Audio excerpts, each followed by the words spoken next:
30 minuta në Morin. Qershori i vitit 1999.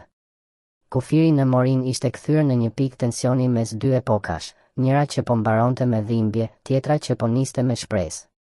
Në atë vit të ngushtë toke, nën vapën e rëndë të verës ballkanike, u zhvillua një përballje që do të mbetej në histori jo për armët, por për fjalët.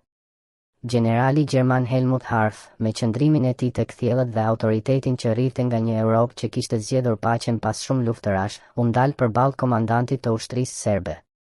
Pikërisht aty ku makineritë e luftës kishin kaluar për muaj me radhë, Harff u ndal për të vendosur një vit të qartë: lufta kishte mbaruar.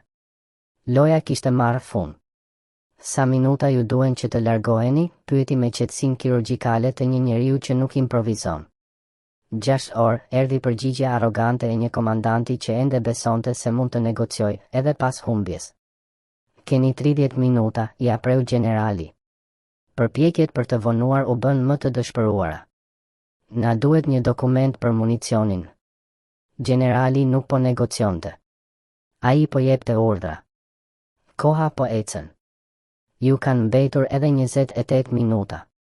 Fundi i diskutimit. Dhe kështu, pa një të shtën, pa një parull, pa një flamur që valvitej, u bë kalimi i pushtetit. Një komb u çlirua, një perandor i iluzionesh iu dha fund me 3 fjali. Dhe për herë të parë, kufiri i Kosovës nuk ishte më i zënë. Ai ishte i lirë. We can take papers, the situation for papers in prison. You have to leave within 30 minutes. And it's 11 o'clock now. There's no moment, there's an order. That's the end of the discussion. You have now 28 minutes. I